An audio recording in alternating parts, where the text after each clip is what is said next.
Assalamualaikum warahmatullahi wabarakatuh. Ya, pada pembelajaran video kali ini saya akan membahas tentang kata serapan.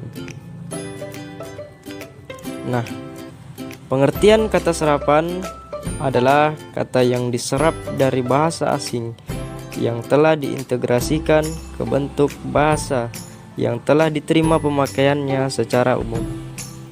Kata serapan bisa juga disebut dengan kata pungut atau kata pinjam.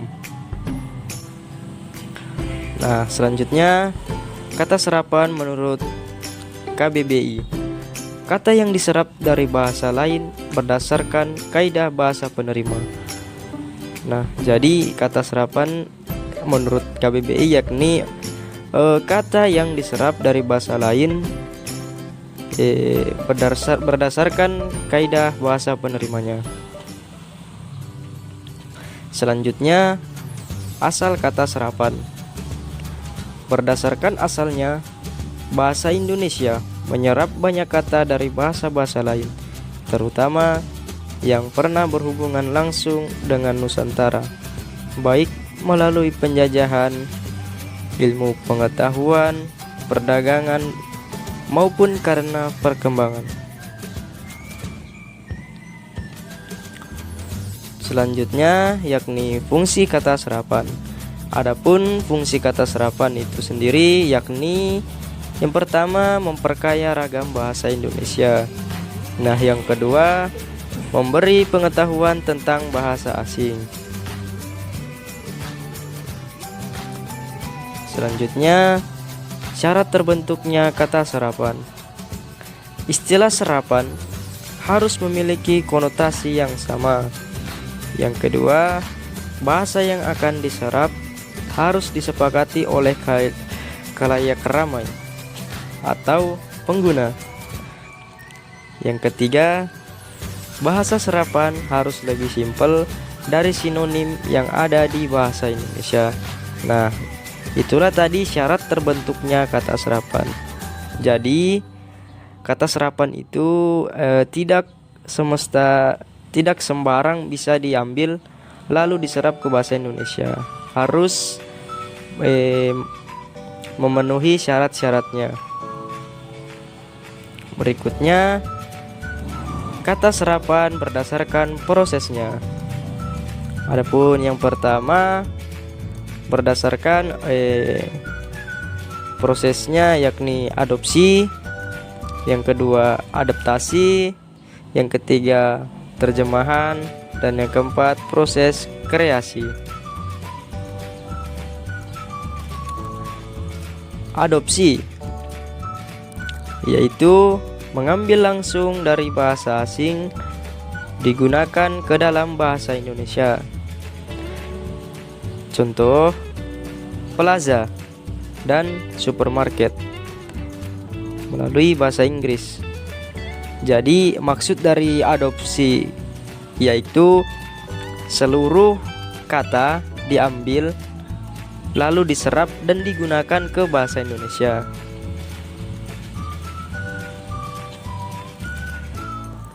Adapun yang kedua yakni adaptasi. Adaptasi sendiri yakni adalah mengambil dari bahasa asing tetapi ejaan dan penulisannya berbeda, kemudian disesuaikan dengan bahasa Indonesia. Contohnya option dan organisation. Dia berasal dari bahasa Inggris, kemudian diserap menjadi bahasa Indonesia dengan sebutan kata opsi dan organisasi. Adapun yang ketiga yakni penerjemahan.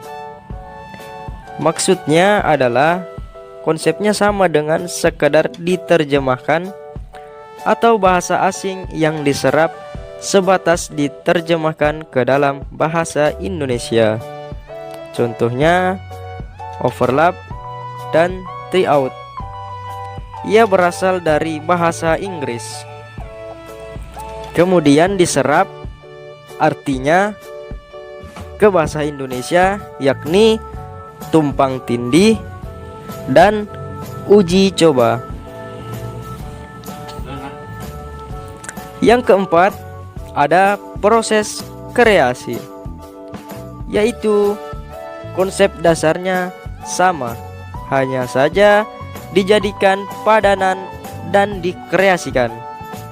Contohnya, efektif diambil dari bahasa Inggris, lalu diserap menjadi bahasa Indonesia dengan sebutan berhasil guna. Selanjutnya, ada penyebab adanya kata serapan. Nah, penyebab adanya kata serapan ini dipengaruhi oleh sejumlah faktor yang menyebabkan terjadinya pola suatu bahasa yang mengambil dari bahasa lain berbeda. Nah, itulah tadi penyebab adanya kata serapan. Selanjutnya, asal kata serapan. Yang pertama ada dari bahasa Jawa. Contohnya, rampung, diserap, selesai, diserap menjadi sudah jadi. Selanjutnya, gampang, menjadi mudah, tidak berat atau tidak sukar. Gosong, yang memiliki arti hangus. Selanjutnya, diserap ke bahasa Indonesia yang artinya terbakar sampai habis. Berikutnya, gede, yakni besar, lebih dari ukuran sedang. Joget, tari, sama dengan gerakan badan yang berirama. Anyar, baru, kemudian diserap dan memiliki arti belum pernah ada.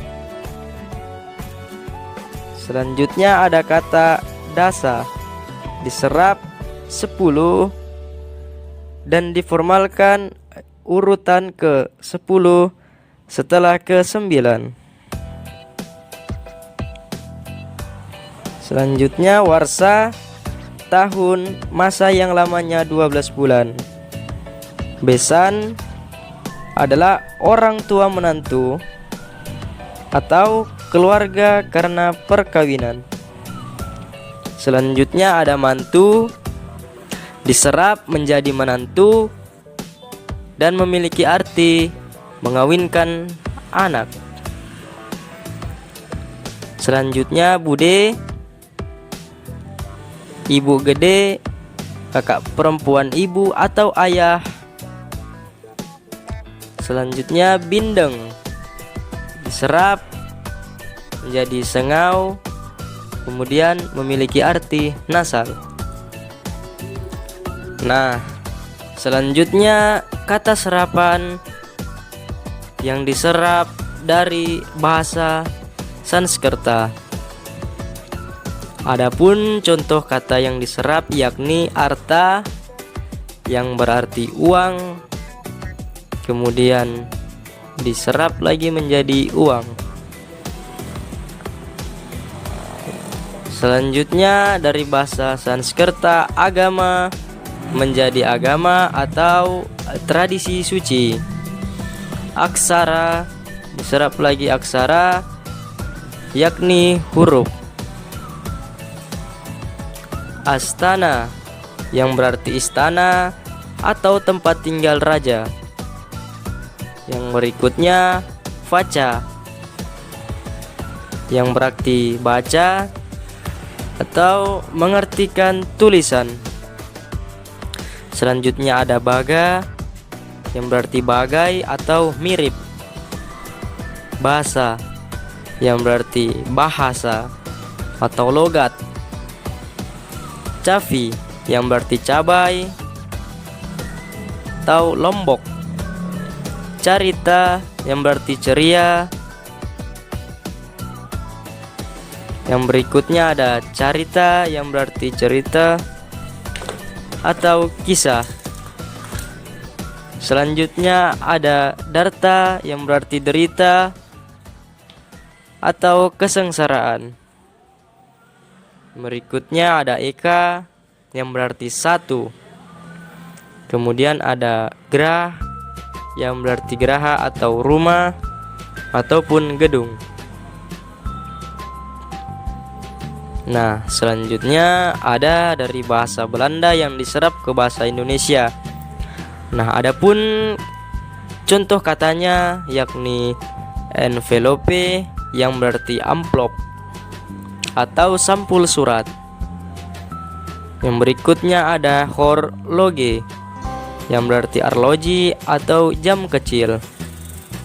Selanjutnya ada apotek, diserap menjadi apotik, dan diserap yang artinya toko obat. Nah, adapun bahasa yang diserap yakni bahasa Inggris diserap menjadi ke bahasa Indonesia.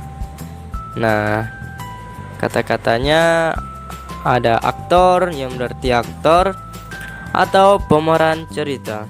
Selanjutnya ada ballpoint atau pulpen, pena yang diisi. Ada balon yang berarti balon, pundi-pundi besar dari karet. Ada bus diserap menjadi bus, kendaraan angkutan umum. Yang berikutnya ada bom yang berarti bom, senjata berbentuk peluru. Selanjutnya ada kalem yang berarti kalem, tidak tergesa-gesa. Selanjutnya ada kata kalender, kalender atau daftar hari dan bulan dalam setahun. Selanjutnya ada kampus yang berarti kampus atau perguruan tinggi. Selanjutnya ada career yang berarti karir atau jabatan. Adapun kata yang selanjutnya yakni coffee yang berarti kopi, buah kopi. Yang selanjutnya yakni bahasa yang diserap ke bahasa Indonesia adalah bahasa Portugis.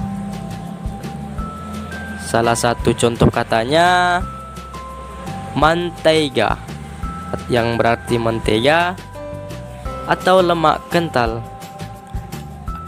Selanjutnya falso yang berarti palsu atau tiruan. Selanjutnya ada pena yang berarti pena atau alat untuk menulis dengan tinta. Selanjutnya yakni sako, saku atau kantung pada baju, rok atau celana. Yang berikutnya ada sekolah yang berarti sekolah, bangunan untuk belajar. Berikutnya trigo yang berarti terigu atau tepung gandum. Selanjutnya ada mandador yakni mandor atau pengawas pekerjaan. Yang berikutnya dona atau nona yakni anak perempuan belum menikah. Selanjutnya onda atau ombak yang berarti gerakan air laut naik turun. Selanjutnya bahasa yang diserap ke bahasa Indonesia yakni bahasa Arab. Adapun kata bahasa Arabnya abad yang berarti abad atau 100 tahun. Selanjutnya alam, alam atau dunia. Berikutnya abjad atau abjad yang berarti aksara. Selanjutnya ada bab yang berarti bab yang memiliki arti pasal. Selanjutnya badan atau badan yakni tubuh. Selanjutnya batin atau dalam. Dalil atau dalil yang berarti bukti. Doa yang berarti doa atau sembahyang. Selanjutnya dunia yang berarti dunia atau jagat raya. Selanjutnya ada hija yang berarti eja atau cara penulisan. Nah, selanjutnya Bahasa yang diserap ke bahasa Indonesia yakni bahasa Tiongkok. Salah satu katanya yakni mihun atau bihun, yakni mie yang halus. Selanjutnya ada pisau atau pisau, yakni bilah besi tipis dan tajam. Selanjutnya tauhu atau tahu, yakni makanan dari kedelai putih. Selanjutnya teko atau yang berarti ceret dari tembikar. Selanjutnya wusu atau wusu, yakni seni bela diri. Selanjutnya ada hoki atau hoki yang berarti peruntungan ataupun nasib.